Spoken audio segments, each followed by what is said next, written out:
So welcome to another unboxing video. It's another parcel from Psytronik Software, as you can see from the leaflet. Move inside. Aviator Arcade 2 available from RJCD and Psytronik.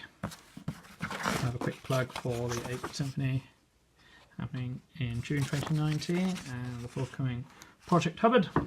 So in this latest parcel we have a game that I helped test on the Commodore 64. In fact, I did some of the testing on the C64 Mini, and it's another production from Trevor Storey, aka Smiler.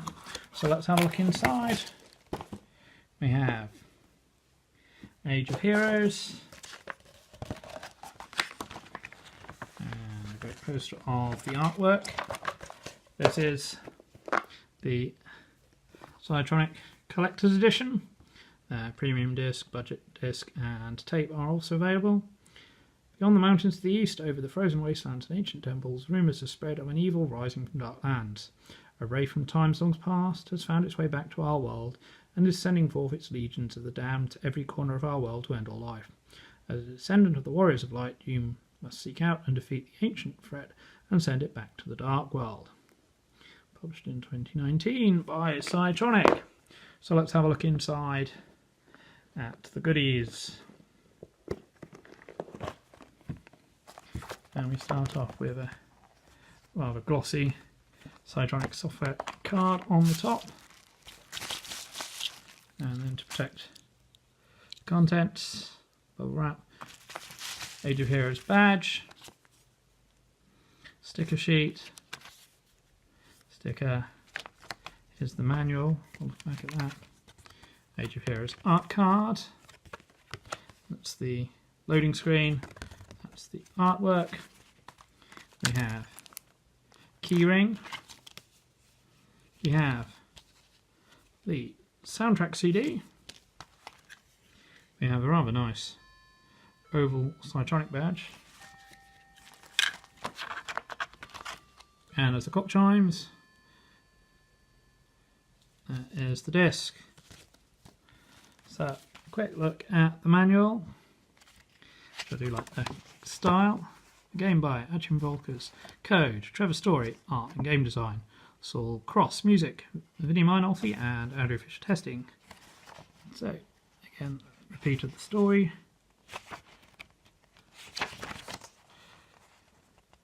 Decor and Annika, a choice of two fighters, very similar to the classic Barbarian. Great artwork. That tells you a little bit about the characters there. So up is jump or climb, up and fire is attack up, fire attacks forward, down ducks or climbs, down and fire does a duck attack, holding fire uses the light magic. Game tips, you can visit locations, do this to help build up your player's level and receive more health. Destroy stone tablets and collect the orbs of light, 5 receives light magic. Duck in front of a chest to collect a crystal. Crystals open locked doors. Defeat sub-bosses to receive the weapon upgrades. Defeated enemies sometimes drop extra health. Get a larger score to help build up your level and receive more health. Unlock challenge hero mode by completing the game. And these are some lovely illustrations then of the various enemies types you'll be facing. The skeleton is a gorgeous animation. Dark Sage is in an interesting one. Lost Souls, Flying Lizards, the Wraith and his generals, and then we can see the map layout there. Some levels require a crystal to be placed on a plinth to open the crystal door. We'll unlock the next group of levels. Once the level is completed, the next group link bar path will then unlock. In challenge mode, you play through the levels in a set order and can't return. So that is Age of Heroes and all the goodies. I will return them to the box, and then I will record some gameplay footage to accompany this video.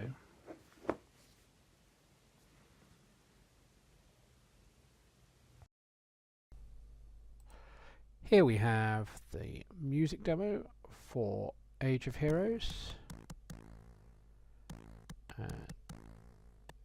You can see the rather impressive levels of parallax scrolling here with the logo and scrolling message in the love border and a dragon.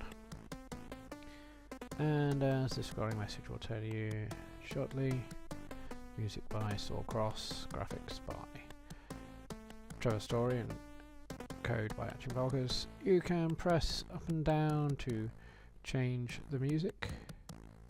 So several tunes and jingles included in there. We'll give you a brief flavour of the various tunes in this section of the video.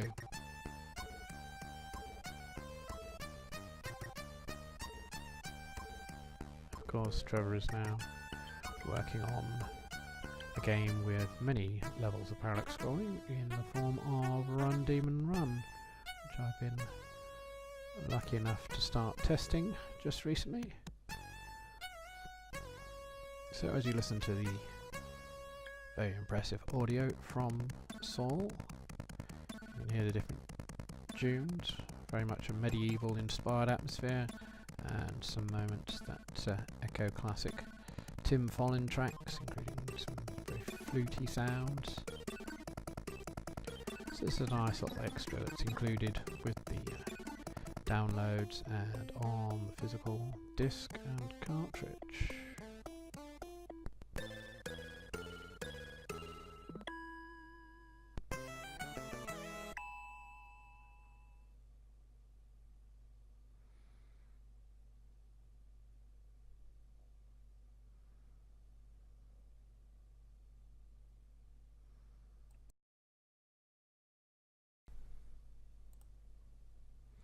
Now it's time to look at the game itself, and I was part of the testing team. As you can see here, we have a title screen, very impressive bitmap from Trevor, and it will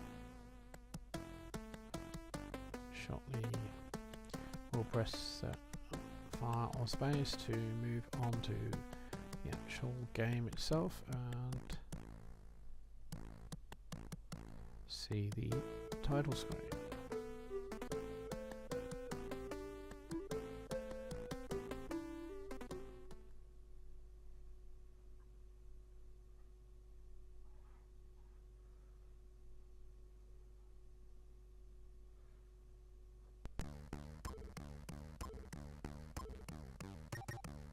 So here we have The Age of Heroes, made by Achim Volkers, responsible for programming, Trevor Storey, game design and graphics, and Saul, who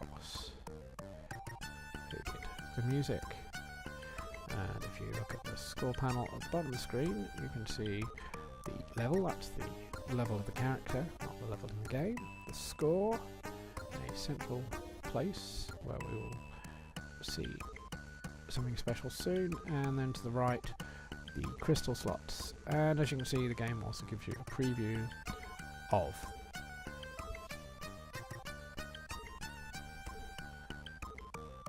the first level scrolling by. So we'll press fire and start the game itself. So you have a choice of two characters here, the barbarian or the female warrior. I'm going to choose the female warrior for a change. And here we go. So some of the moves, you can jump, you can press up and fire to swing your sword vertically, and fire swings your sword. You can crouch as well. So you can see there are an assortment of enemies who will proceed to head towards you across the landscape, and what's quite clever is some path finding routines in there for the artificial intelligence so that they run towards you. Now these gravestones, grave markers hide icons, these magic dots you can pick up to increase your magic power, and as you can also see there are health power-ups in this form of a heart. So one of the problems we had during testing was climbing up and down these ropes. Obviously the famous Rastan, which inspired this game to some part, had its own problems with the ropes. There's another heart, as you can see when you pick up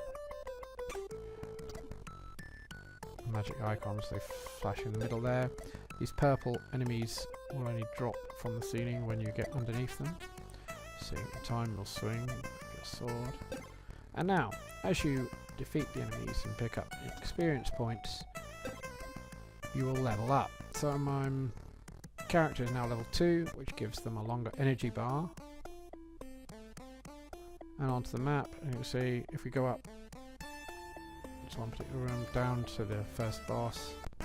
So what we'll do is we go here to Denarius and tackle some more enemies. With the experience levels, you can actually replay any currently open levels to increase your experience, making it easier to deal with the bosses and the many enemies because you have more health. And if you time it right, going into a boss level, you can power up and get a free refill of your energy bar. So once more we've got ropes, and as you can see underneath the ropes are spikes which will drain the player's energy and will also kill enemies that land on them. See these eyeball monsters will follow and home in on you regardless of where you are on the screen, whereas some of the others are just a straightforward left and right pattern. We're heading towards the end of this section. And waiting at the end of this level is a chest. We open the chest and triumphantly hold aloft the green gem, the green crystal, which we'll need later. So what we're going to do now is replay Dark Horn, the first level of the game, to try and power up again to level 3, and there we go. So as you can see, that's refilled my energy bar and made it longer. Also collect a couple more magic icons just to help. And,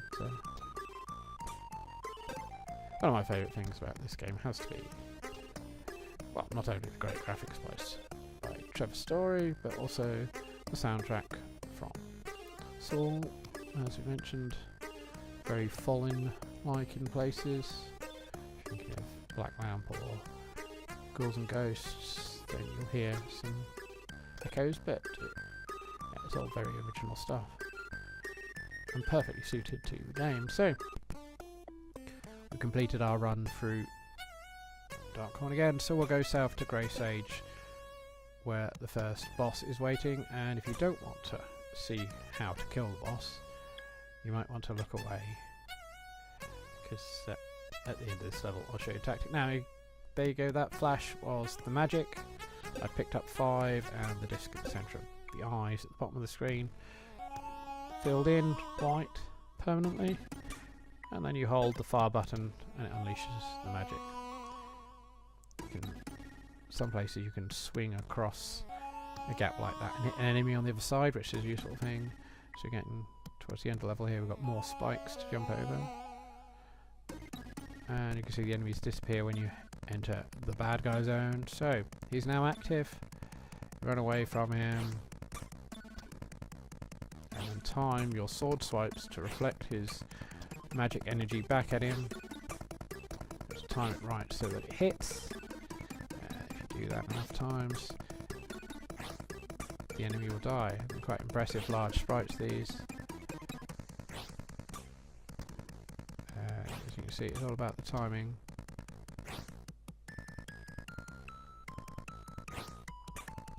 And sometimes you have to jump to set onto a different timing. And with a large explosion, you can see he leaves behind an extra weapon. So we pick that up. It's more powerful than the basic sword I started with. So now we can go up to Deadhead, and you can see the icy colours here. And now those green guys only take 1 hit. The eyeballs only take 1 hit. So powering up by making the bosses is essential. Getting those extra weapons. And then you'll see a different enemy type here. I've always referred to them as the Pink Panther in testing.